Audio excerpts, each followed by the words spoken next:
Hello, everyone, and welcome back to Cutting Through. It's been a little while since we've had an episode, but I'm really delighted today to bring to you Russell King, who is the transport leader. Now, before we dive into this conversation with someone who says his specialty is helping, now I'm going to read this out so remember, helping implement unpopular decisions with minimal political damage, which I think is such a great call out. I'd just like to remind you that you have an opportunity to learn more from me and people like Russell in my weekly newsletter called Clarity Compass. You can learn more about that at clarityfirstprogram.com/clarity compass. But today, let's talk to Russell. Let's learn a little bit more about how we too can implement impossible things with minimal political fallout. Hello, Russell. Thank you so much for joining me today. Tell us a little bit about how you got into this world of doing impossible things.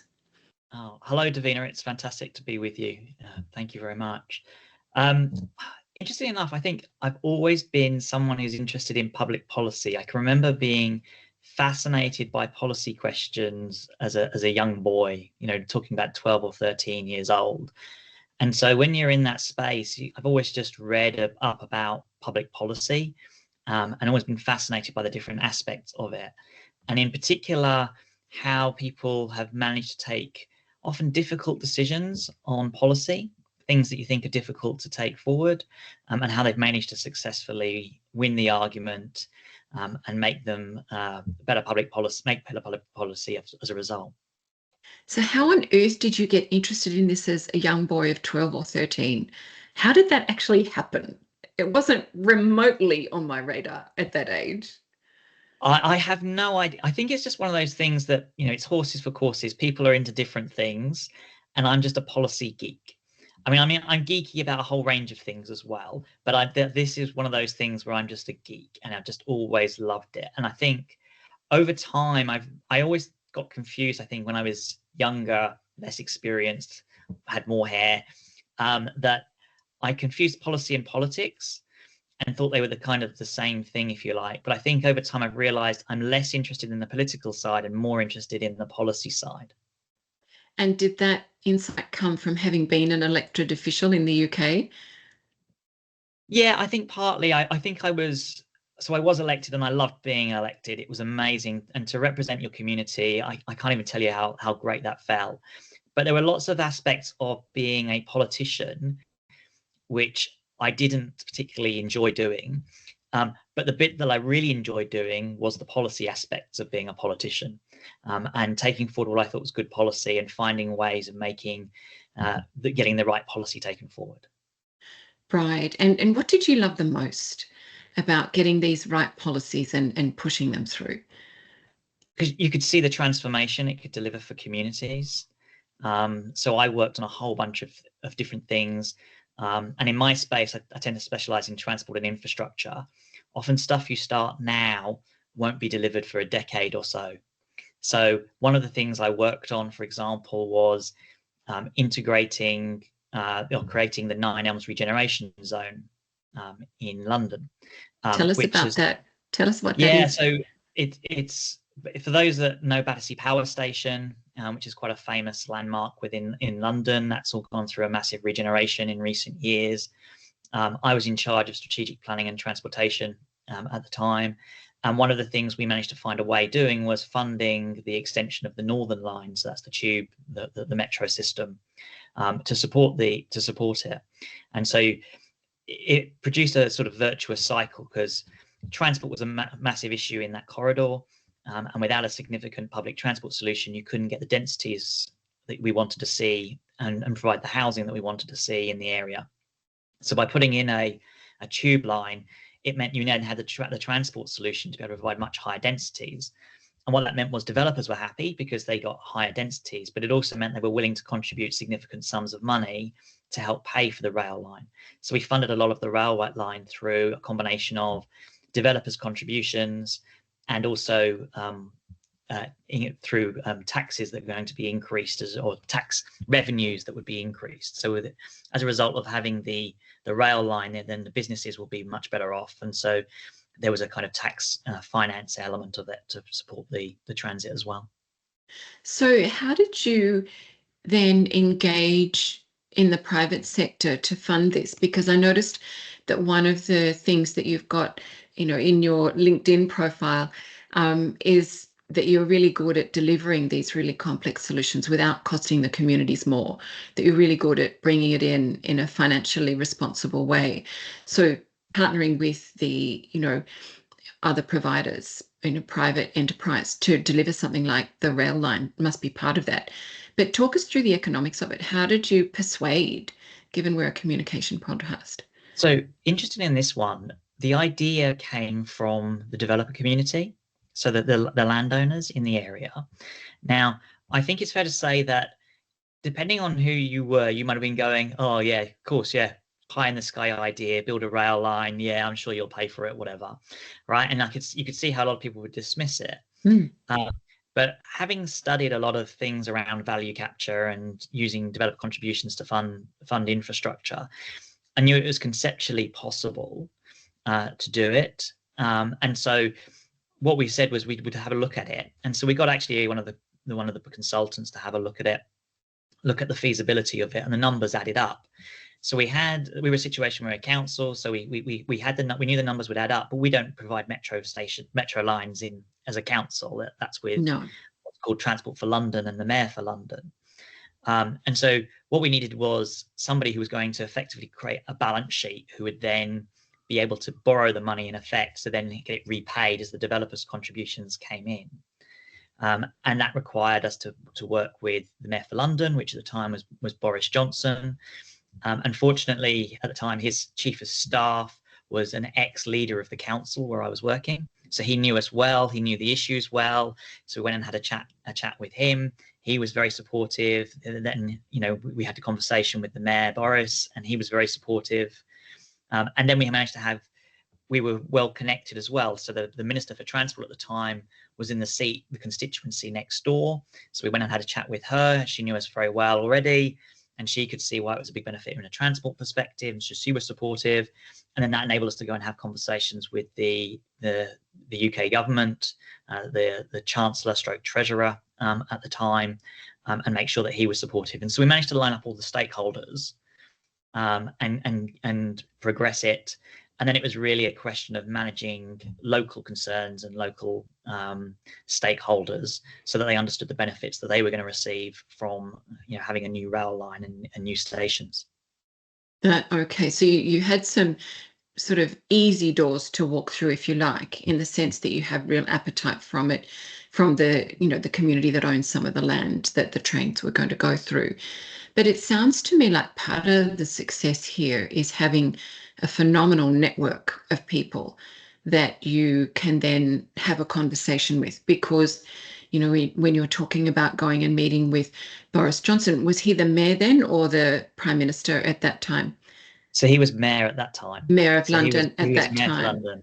Yeah. So this back, what are we talking? Late 20 noughties.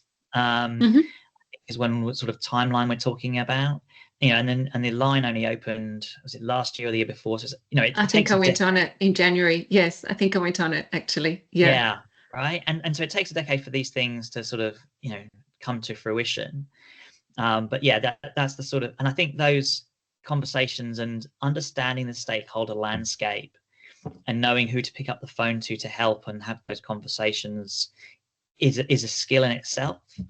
And people who understand all the sort of the stakeholders, in the zoo would be able to see pathways through, understand the ones that need to be, handled in different ways, which ones are going to be supportive, which ones are going to be neutral, which ones you're going to need to take some time to convince. Yeah, absolutely. And what are your suggestions for helping people work out who those people are and then categorize them? In the work that I do with my clients in communicating with senior leaders and boards, we spend a lot of time unpacking that. What are your strategies for identifying the decision makers, if you like, at the particular point you're at, and then labeling them, if you like? What are your techniques for that? Yeah, so there's a really relatively standard way of doing it, in the sense of first of all, I tend to do it as a team. So I find that having some other people who provide other perspectives and viewpoints on things is a really important thing to do. So I'd sort of sit down, maybe do a first draft, and then we work through it and say, okay, that's person. What about this, individual? Yes, let's add them to the list, etc. So you're getting a kind of initial list. Then what you want to do is assess them in terms of what is going to be their likely lens, their perspective on what you're trying to do, and what's their level of influence as well, and therefore, and how important they are. And also then how they're connected, where are they going to be influential and who they're going to be influencing, and what's the impact potentially on that, and seeing what you can do to make those dynamics work in your favor as opposed to against you. Yeah, absolutely. And one of the things that I'm always fascinated by when you think about, okay, these people are going to be supportive of this particular proposition that we're putting forward. And then you say, okay, but who's going to go the extra mile? Who's going to be a real champion? But who's just going to be someone who says, yeah, great idea. Good-o, off you go. Off you go then. There's a bit of a difference there because you've really got to know which you're talking about, don't you? You do. And sometimes you don't know in advance. Yeah. Sometimes you've got some hypotheses that this person might really love this and really lean in and help us on this. And sometimes, you've got other people who think, oh, they'll be interested, but they'll be a bit meh about it, and then that's fine. But you talk to them, and then sometimes they surprise you and go, I love it. It's a brilliant idea. How can I help? Right? They lean in, and you go, oh, can you do this, this, and this? And they go, yeah, that's no problem at all. So it's kind of like you have a view early on about what you think will happen, but you've really got to go and talk to those people. And also in the political world, especially, you often have these relationships that you've forged over years, of engaging with them on a whole range of things. And then because you've got those relationships, sometimes it's kind of, you've helped them out with something in the past, relatively minor, but suddenly they see an opportunity to help you back, and they feel like this is an opportunity for them to pay back for that. So it's really about that long-term relationship building, isn't it? And that exchange of gifts or credits, or just keeping the wheels greased a little bit, isn't it? I think there's always, I mean, you can make it sound like, it's very, oh, I'll scratch your back and you scratch mine. But often actually it's about helping people because you think it's the right thing to do, right? Not because you're intending to get something back. But then sometimes in the future, you suddenly see an opportunity where they, you helped them, not asking for anything in return, and then suddenly, something comes up, and they're like, oh yeah, I'm happy to help you with that because you've already helped them in the past, right? Yeah. And you see you've got a good relationship. They're really happy working with you and doing things with you, and now there's an opportunity for them to help you, and so they're more inclined to do it. Especially when, to your point, that you're pretty comfortable that they're doing something or you're doing something that is for the common good, which is in the government space, particularly what that's about, although in business, also in the ideal sort of world. So yeah, having worked in both environments, I think it's the same really as, it's obviously in the political space, it's really the public that you're kind of concerned with. But in the business space, it's often, it's your customers, it's your staff, and other stakeholders, shareholders, those sorts of things as well. But you're trying to work through, if you're talking about a significant change, you're looking again, how is this going to benefit the community, or how is it going to benefit my customers? What are the impacts going to be on staff? How do I take staff on the journey? And in a business environment, it's what are the returns to the state, the shareholders? Why are they going to feel about this? Am I going to be able to explain to them how this is going to benefit them? This is going to grow the business. This is going to make us, a more successful enterprise. yeah, fantastic. And so you've taken what I think is partly interesting about your experience is this, you're working in this highly relationship oriented world, and yet you've moved yourself from doing that in the UK and being an elected official and working in a range of different organizations in the UK. And then you decamped the other side of the world to Sydney, Australia. Tell us what your strategies were for building that community, that business or government community around yourself really fast, because I think that'd be quite interesting. Yeah, that's a really good question. So the reason I moved to Australia is I met an Australian girl and in London, and she got an amazing job offer back in London, and by that time we were engaged. And so she went back to Australia, and I said I'd follow. And it was a few months before I was up for re-election. And I decided that would be the right time to stand down rather than sort of cause by-election in midterm. And so I basically just stood down, helped out my colleagues with the election, even though I was standing down, and then moved over to join my wife, my now wife, in Australia. And then, because interesting, when I first moved to Australia, I wasn't allowed to earn money because I hadn't got my work visa through. But I was allowed to volunteer to do things.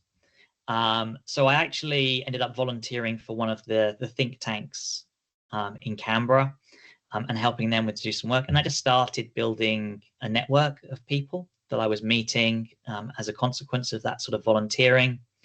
And then once I got my visa came through, there was actually an election coming up in the New South Wales government, and I ended up helping out one of the political parties with the election. And then off the back of, and that meant I was looking after, one of the things I had was, I remember the person who was in charge, he said, "Russell, you've come from the UK, you know nothing about Australian politics. I'm going to give you the 20 safe seats because you can't possibly mess those up." And he was right. I didn't mess them up, so that was good because I didn't know anything much about Australian politics. That's not quite true. I was a policy person. I was interested in a lot of the great policy that Australia had implemented in the 80s and the 90s, and in the noughties. Unfortunately, that's something we're struggling with at the moment, but hopefully we'll recapture that ability to do good policy stuff. But so as a result of that, because I had the 20 safest seats, I had most of the New South Wales government cabinet. So I was looking after. I looked after the Premier's seat. And then I looked after the Treasurer's seat, the Minister for Transport seat, the Minister for Finance. So I was looking after most of the cabinet. So it became a good way of connecting with lots of politicians and people and advisors and things. And then after the election result was won, I was asked to come and work in the New South Wales government, and I found myself becoming, because of my background in transport and infrastructure, I ended up the policy director for the Minister for Transport and Infrastructure in New South Wales. And it was a really great time because we had a policy which we'd taken to the election around asset recycling. So we were going to effectively lease our electricity assets, what was known colloquially as poles and wires, the infrastructure. And that money was going to be reinvested back into infrastructure in New South Wales, and that a lot of that money went into transport. It also went into schools and hospitals and other infrastructure, but a lot of it went into transport. And so we were in an envious position of having lots of money to spend on lots of projects, which is not a usual situation. I remember speaking to a bunch of public servants in the Department for Transport in New South Wales, and I said, "This is the best time of your life. It's never going to be like this again." So enjoy this while you can. Make sun, make hay while the sun is shining. Yeah, absolutely. So you landed on your feet in a way, didn't you, because of timing, in that you could wrap up what you're doing in the UK, feeling very comfortable about that, but not leaving your fiance on the other side of the world for too long. And then, some opportunities to contribute, which, a smart person who has lots to give, is going to be very well received doing that. So you can really get to know people and get to know the environment. And then, of course, the safe seats, I hadn't thought about that before, but they're probably the senior people in government, because how else, they're the ones who are prominent and hopefully successful. That's how they got to be the senior people in government. So that's the nice flip side of the safe seats and being given those, I think. Yeah, it was a really good time. I met a lot of people really quickly, and had lots of fun, and there was lots of good policy that government was interested in doing. I was with the minister for just over 2 years, and in that 2 years we did so much great policy reform, so many great projects. Lots of them are being delivered now. So last year metro city was opened in Sydney, which has been a huge success, complete transformation within the city. I was one of the many people involved in helping to bring that project to fruition. And I think one of the things about all of the infrastructure projects is it doesn't take a village. It takes an army of people to deliver things like metro lines. And I helped, but only in a small way, in the same way that thousands of others contributed in their own way. But it's good to look back and go, I helped to make that happen. And there's other projects that are coming online. Parramatta Light Rail opened up recently. That was a project that, early on when I was in the minister's office, we were looking at the strategic business case for that project, and I was working on what the route options were for that strategic business case. And then there's other projects like the Metro West project, which is due to open in the 2030s, early 2030s, which I kicked off, initially with the head of the transport planning in the Department of Transport at the time. I just rang him up one day because I was thinking about making sure that we had a pipeline of projects for the next set of metro services that we were going to provide, and just said to him, what's the next one on the line that we should be building from a transport perspective? And that really started the conversation. No, that's beautiful. I was on your Metro North line last year in, I think, November. So I've been traveling your trains in the last little while. I haven't been on the Parramatta one, but I have been on both of the other two.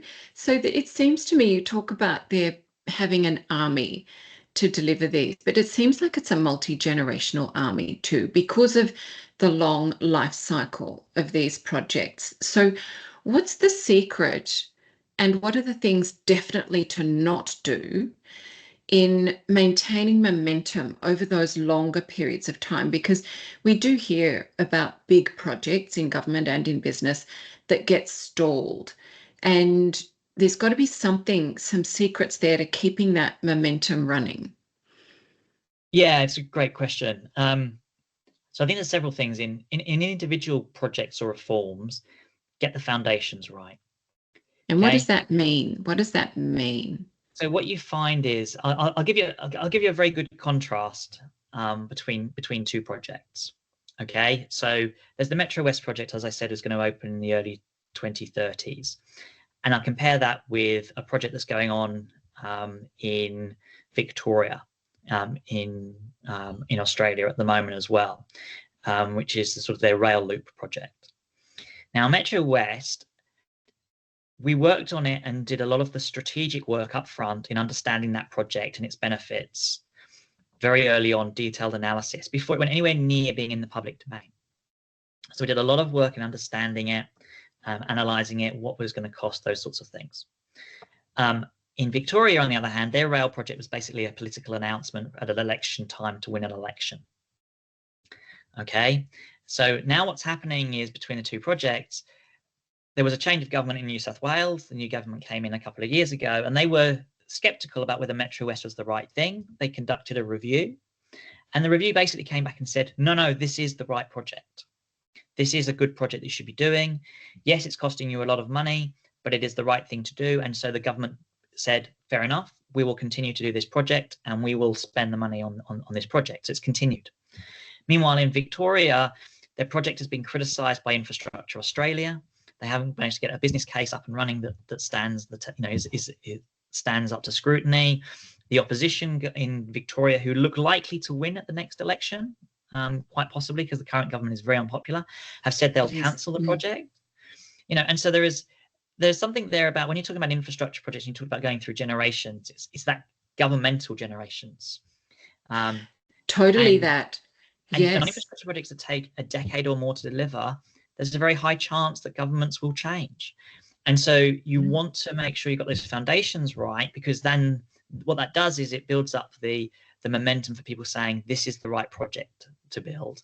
And that's really important in transport generally, not just in infrastructure, but policy changes in transport. What you don't want is, if you take cities that have transformed their transport systems over, it's often taken decades. So people talk about how Paris has suddenly transformed in recent years under the current mayor, Anne Hidalgo, and she's done a brilliant job in transforming their transport system. But actually, the foundations for that were set more than a decade ago. It's taken probably about 20 plus years to get to this point.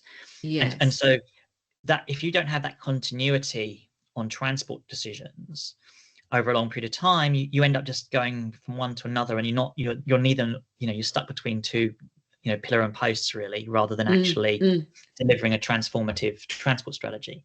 But you have to get the foundations right on your transport strategy, because you want the public to buy into the direction of travel that you're going in, so that it survives changes in political, winds.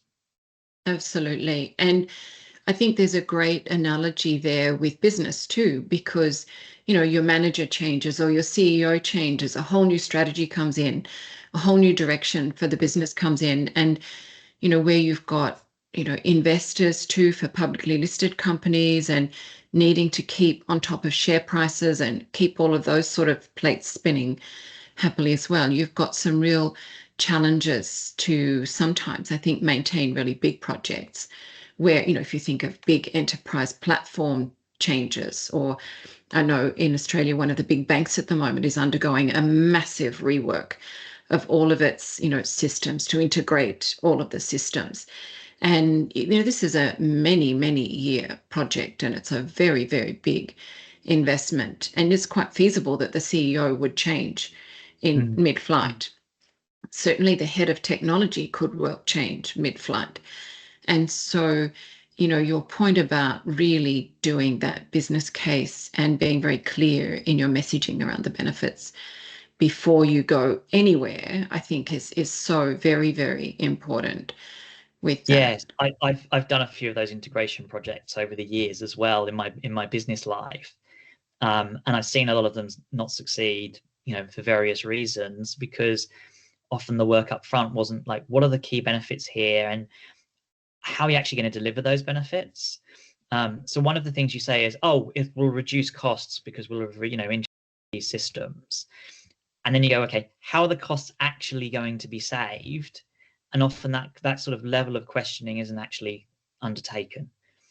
So people don't really understand those drivers of the savings, other than kind of conceptually, I understand how you make these systems more efficient, therefore we'll get savings, kind of, but actually in practice, they're not necessarily on top of what the actual means. And public policies like that all the time as well. You're going to go, I can conceptually see how this is going to create a benefit, but can we actually talk through how that looks in detail and what the logical pathway is for that, and whether that stands up to scrutiny? It's very easy to lose sight of that, and people could come up with ideas about how something will work, but when you test the logic of it, there are holes. Yes. And so you need to really sort of go, okay, there's a hole there. Is there something we need to do to change the design of what we're doing to fill that hole and make sure that the logical chain for improved outcomes actually comes to fruition? Yeah, and I think it's hard to maintain the excitement through that difficult, rigorous work sometimes too, isn't it? Because, wow, that's a great idea. Come on, let's go. It's fun and it's energizing and it's, all of that. But it's so disappointing, of course, if you can't then bring home the bacon, if you can't make it actually work. So you've got to get some grit about you and dig in. Yeah, and there's a phenomenon in transport in policy, just after implementation, you often find a dip in performance on things, on changes, after changes that you made, and you kind of got to expect the dip. It's going to happen, because you get past that initial real energy and enthusiasm, and then you're getting it into business as usual, and it kind of, the performance slightly dips, and then it's kind of getting it back up and making it consistently so that the performance and the outcomes that you're trying to seek are achieved consistently. So it's something you can anticipate, okay, and plan for. It doesn't, you don't have to go, we've lost that initial enthusiasm, and then it kind of, everyone goes, it didn't work. Actually, this is part of what is often the case. Plan for the dip, make sure you've got your plans in place to deal with it. So much easier when you've got that sense of perspective too, isn't it? When you know that it's coming, it's like, okay, we're just in the dip now. That's fine. It's okay. It's just the dip. Rather than, Absolutely. no. I know, absolutely. Mindset makes all the difference on these Doesn't things, it? right? When you're Yes. making these sort of levels of changes and disruption and things like that, having the right mindset to deal with these things rather than, panicking or, not trying to bury your head in the sand, not take the ostrich approach. It makes a massive difference if your mindset's right. Yeah, quite reassuring, quite reassuring. So, at the start of this episode, we talked about you being someone really great at implementing unpopular policy ideas. Tell us your most unpopular idea that you successfully implemented. Tell us what you did. What was the secret sauce? I've got a few, but the one I'll pick up on is getting rid of free fares. Free public transport fares, which sounds like you have got to be kidding, right? You are mad. What the hell were you thinking? But I think it was an important change. So back sort of in the mid 2010s, New South Wales had implemented a new payment system called the Opal card, which was a fantastic system, transformative, still exists today, and has been really great for public transport. And while they were doing that, they introduced a sort of new fare structure in terms of how your payments. And what it was to sort of incentivize people was that you'd have, I think after you'd done 8 public transport trips, the rest of your trips for the rest of the time were free. Oh, I remember that. Yes. Okay. Okay, so that was kind of the original structure. But there were some problems with the fare system. So, for example, we were increasingly going to what's called a multimodal system, which just meant that people would switch from buses to trains as part of their journey, or from light rail to buses or light rail to trains. But they would have to end up paying twice. So they would, on that interchange. Okay, so you have to pay for the bus and then they'd have to pay for the light rail, both full fares for both. And actually that wasn't a good way of helping people to connect for their inter journeys. And so what we wanted to do was create a much more seamless interchange where it would be, you wouldn't pay the full fare, etc. You So pay we per wanted to change trip it. rather than per leg, if you like. The other thing was that the 8 trips and then free was being abused by a lot of people. So what you found was people would get their 8 trips and then they'd abuse the public transport system in all sorts of fun ways.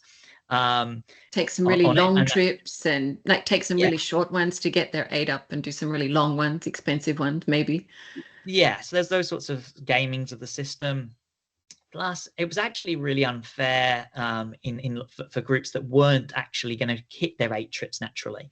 So if you're a part-time worker, which predominantly is a female workforce, then you would never get to your free trips. And so it had disadvantages in terms of distributive effects. Okay, so it wasn't good from all of those perspectives, and it wasn't good from a financial perspective either. It's costing us a lot of money. So the challenge was, can we make it a better system for transfer? Can we make it a fairer system? Okay, and can we make it a system that means that we are making a better recovery in terms of our fares, which we can then invest in better services for people? Because one of the things we wanted to do was significantly increase the services. We wanted more trains going through, so they were more frequent. We wanted turn up and go buses, so people didn't have to worry about, is my bus going to be, if I miss the bus, I've got to wait half an hour. We wanted people to be able to go on a bus every 5 minutes, and so they didn't worry about what time they arrived, those sorts of things. So we wanted to do all those things. Now, obviously, when you're talking about changing a fare system, okay, where some people are gaining significant benefits from that particular system, you're potentially at risk of it. So very early on, what we started doing was sowing the seeds, if you like, of the problems with the existing system. So we talked about the network interchange problem, and the minister made speeches. We wrote we had op-eds written about the problem with that interchange problem, so people understood the issue. People were feeling the issue as well. They were paying twice, so they understood. They were feeling the problem in their wallets. So we wanted to explain that problem as well and make sure that opinion formers knew that problem. We also put in some of the abuses of the system. So we showed there was lots of great video footage of the abuses of the system that were taking place, that we put out into the media. So there was an understanding that the system was being abused.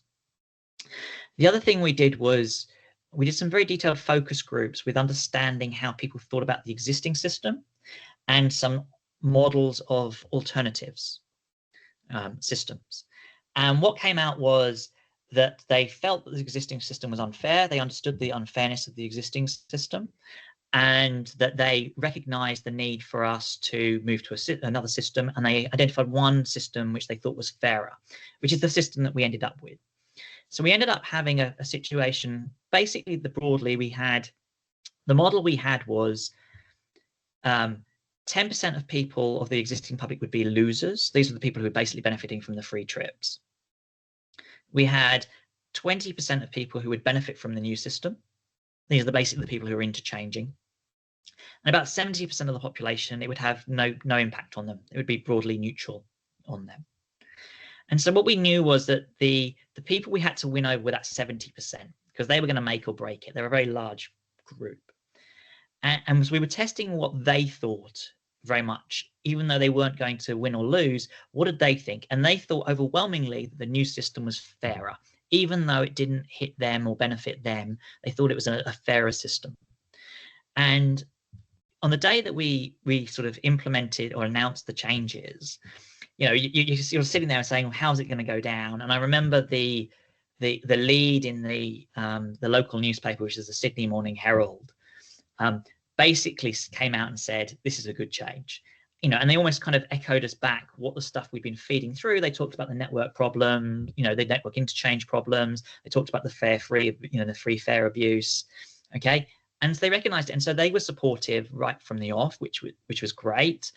And then the public loved it as well. And so it went through with no controversy whatsoever. It just, you know, it was implemented, and it was not an issue at all. We had no pushback whatsoever. Yeah. People thought it was a system, and encouragingly, it grew patronage as well. So we saw significant increases in ridership across the public transport system. You know, and we were on a virtuous cycle, which means, you know, less congestion, less pollution, more people using public transport, which then increase our cost recovery, because public transport systems tend to be very highly subsidized, and Sydney's no exception. But this meant that we were subsidizing it less, but it meant that we could reinvest that money back into improved services, which would then grow patronage. So you get on a nice virtuous cycle. Yeah, no, that's fantastic, isn't it? And I guess there's a parallel here too from what you were saying earlier about, you know, building those networks and those relationships. You're taking the long road, aren't you? You know, the long road to build the relationships with people, to then have the conversations and get decisions made, but also here the long view to persuade people that this is the right thing to do. You know, help them see that this is a problem, help them see the abuses, help them see the unfairness, and all of that, and then the possibility perhaps after that of what could be. Yeah, there's a phrase in both the UK and Australia which I think is rolling the ground, which is a cricketing term. Yes. Right? Okay. Okay. Yes. And it's preparing the pitch before you go out to bat. Okay, so that you know what to expect. Okay, and that the conditions are in your favor. Okay, what you often see with politicians is they go out and make an announcement, having not prepared the ground, and then the announcement falls flat, or worse, is, you know, very controversial and is really problematic, because they haven't made the case in advance and prepared for it. And the thing about this thing is, if you can't go back and prepare the ground afterwards, it's too late, right? And so then they're playing defense the entire time. And often those are the ones that are decisions that have been made that are really unpopular. So you need to really be thinking about how you're preparing these things and making the case well before you make an announcement on something. That makes perfect sense. No, that's a great example, and it's never popular to charge for things that used to be free. So that's a wonderful example, I think. Yeah, it's not popular, you know, and a lot of people have just said, oh, not touching that, you know, there's no way we're going anywhere near that. But I think when you look at the problem and you're trying to find ways of solving it, you know, we came out with a package that the vast majority of people thought was a better proposal moving forward, and the people understood the challenges. I mean, in a business context as well, it you know, the amount of times I've actually had to spend time explaining to senior leaders, you know, my colleagues, executives, the problems to start with before you even go anywhere near proposing a solution, is just taking them on the journey of understanding the problem, And getting Yes. everybody on the same page with understanding of the problem can make life a lot easier when you want to come and propose a solution. Yeah. Because if they're not all on the same page of understanding the problem, Yeah. right, their understanding of the solution will come completely from different perspectives and different angles, which is very hard then to get alignment on. Yes, absolutely. And no, I spend a lot of time with people helping them think, but where is your stakeholder at now? Who are they? But where are they at right now? And what does that mean about what you need to say to them? Yeah. And And you've got to one be of the very lessons, mindful of that. yeah, one of the lessons I've learned over the years is you think you know where your stakeholder is, but it's an assumption.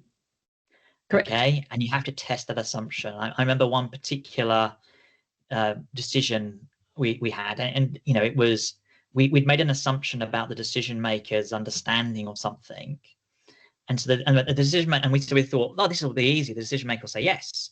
And the decision maker said no. And we were like, what the hell's not right? Yeah. What we found out was that our assumption about the decision maker's understanding of the issue, okay, was completely at odds with what we thought they knew. Mm, And mm. when we actually then rolled back and went, we need to talk to you about this issue, this problem, and explain to them the problem, they were like, I get it now. Yes, Okay. exactly. And then it completely changed the conversation, and from then on we were all on the same page.